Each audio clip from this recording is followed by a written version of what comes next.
जय हिंद दोस्तों, मेरा नाम है निर्भय कौशिक और आपका अपने चैनल जिसका नाम है कोड निर्भय, इसमें मैं आपका बहुत बहुत स्वागत करता हूं। दोस्तों, अपनी ऊप्स विद C++ की सीरीज में मैंने आपको बता दिया है कि किस प्रकार से आप एक क्लास को डिक्लेयर कर सकते हैं, किस प्रकार से आप एक ऑब्जेक्ट को बना सकते हैं।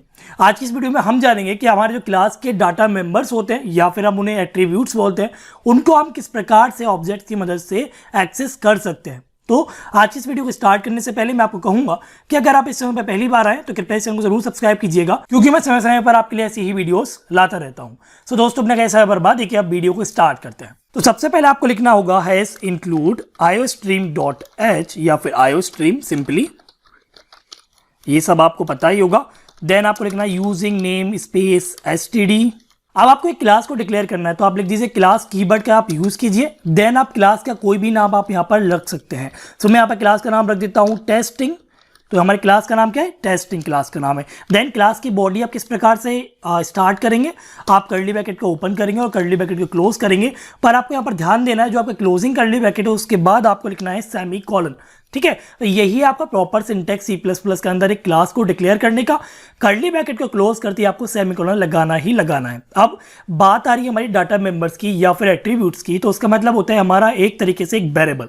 तो आपको यहाँ पर एक वेरिएबल को डिक्लेयर करना है। तो यहाँ पर हम एक डाटा मेंबर को डिक्लेयर करते हैं या फिर एक एट्रीब्यूट को डिक्लेयर करते हैं, तो जिसको हम टाइप दे देते हैं इंट, इसका नाम दे देते हैं हम x और इसके अंदर कोई वैल्यू को असाइन कर देते हैं, जैसे कि हम 15। ठीक है, इस प्रकार से तो एक क्लास है और ये x नाम का जो वो क्या है, हमारा डाटा मेंबर है या फिर एक एट्रीब्यूट है इस क्लास टेस्टिंग का।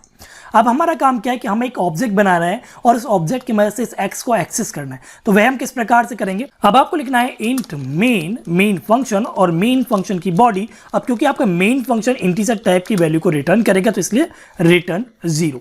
अब आपको क्या करना है? अब आपको एक ऑब्जेक्ट को क्रिएट करना है। मैंने आपको ऑब्जेक्ट क्रिएट करना बताया है। आपको क्या करना है? आपको क्लास का नाम लिखना है, यानी कि टेस्टिंग आपको लिखना है। देन आपको ऑब्जेक्ट का नाम आप जो भी बनाना चाहते हैं वो नाम लिखना है।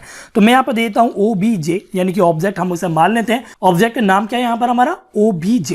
सो OBJ हमारा एक ऑब्जेक्ट है जो कि हमारी टेस्टिंग क्लास का, या फिर हम बोल सकते हैं टेस्टिंग क्लास का OBJ हमारा एक इंस्टांस है। ठीक है, तो OBJ.x जैसे ही आप लिखेंगे, इसका मतलब है ऑब्जेक्ट यानी कि OBJ की मदद से आपने टेस्टिंग क्लास का जो आपका डाटा मेंबर है, इसका नाम x है, उसको आपने एक्सेस कर लिया। ठीक है, तो आप चाहें तो इसकी वैल्यू को प्रिंट कर सकते हैं। तो आप लिखिए cout और यहां पर आप लिख सकते हैं स्ट्रिंग में the value of x is, इस प्रकार से, और OBJ ऑब्जेक्ट उसकी मदद से आप x को एक्सेस कर रहे हैं तो OBJ.x आप लिख दीजिए।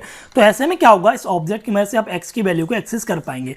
पर क्या ये अभी काम करेगा? तो अभी ये काम नहीं करेगा। अब वो क्यों नहीं करेगा वो हम समझाएंगे। सबसे पहले हम आपको कंपाइल करके दिखा देते हैं कि आखिर एरर क्या आने वाला है। ठीक है, तो एक एरर देखते हैं, एरर क्या आएगा।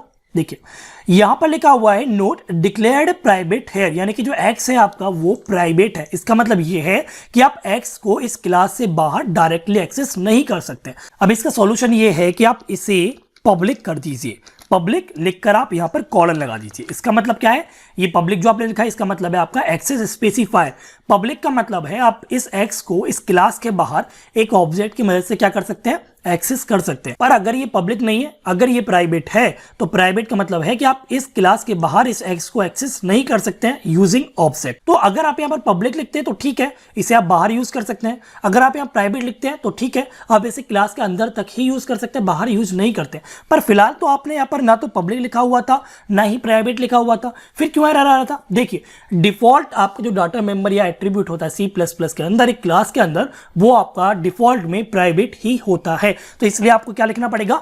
पब्लिक लिखना पड़ेगा, तभी वो एक्सेस हो पाएगा। सो कंट्रोल ऐसे सेव करते हैं और जाते हैं अपने कंपाइलर पे। यहां पर फिर से हम कंपाइल करते हैं। आप कोई भी कंपाइलर अपने हिसाब से यूज कर सकते हैं, कोई प्रॉब्लम नहीं है। ठीक है, सो कंपाइल हो गया परफेक्टली। रन करते हैं। यहां पर आया वैल्यू ऑफ x इज 15। तो इस प्रकार से आप C++ के अंदर एक ऑब्जेक्ट की मदद से एक डाटा मेंबर्स को या फिर एक एट्रीब्यूट को या फिर क्लास के एक वेरिएबल को एक्सेस कर सकते हैं इजीली। साथ ही आप ऑब्जेक्ट की मदद से मेंबर फंक्शन या फिर मेंबर मेथड्स को भी एक्सेस कर सकते हैं क्लास की। ठीक है, उसके बारे में हम आने वाली वीडियोस में समझेंगे। तो आज की इस वीडियो में सिर्फ इतना ही। आशा करता हूं आपको ये वीडियो समझ में आई होगी।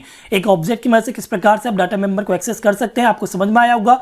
कहीं कोई प्रॉब्लम है आप मुझे कमेंट कर सकते हैं। ठीक है, और आप इस चैनल पर नए हैं या फिर इस वीडियो को पहली बार देख रहे हैं, इस चैनल पर पहली बार है, तो कृपया इस चैनल को जरूर सब्सक्राइब कीजिएगा, क्योंकि आपके लिए मैं समय समय पर ऐसी ही वीडियोस को लेकर आता रहता हूं। एक डिफिकल्ट टॉपिक आपके लिए बहुत ईजिली समझा पाता हूं। ठीक है। तो मैं मोटिवेट हो जाऊं, ये चैनल अच्छा ग्रोथ करे, बाकी लोग इस तक पहुंचे, इस वीडियो तक पहुंचे, इसके लिए आपको क्या करना है, आपको लाइक करना है, आपको अपना कमेंट देना है कि आपको कैसा लगा, चाहे वो नेगेटिव हो सकता है आपका फीडबैक, चाहे वो पॉजिटिव हो सकता है, आपको कमेंट देना है, ठीक है। पसंद आए तो लाइक करना, नहीं पसंद आता तो डिसलाइक कर दीजिए, कोई प्रॉब्लम नहीं है। पर नए हैं चैनल पे और वीडियो चाह रहे हैं तो प्लीज सब्सक्राइब जरूर कीजिएगा। आज की इस वीडियो में सिर्फ इतना ही। वीडियो देखने के लिए बहुत बहुत शुक्रिया आपका, धन्यवाद।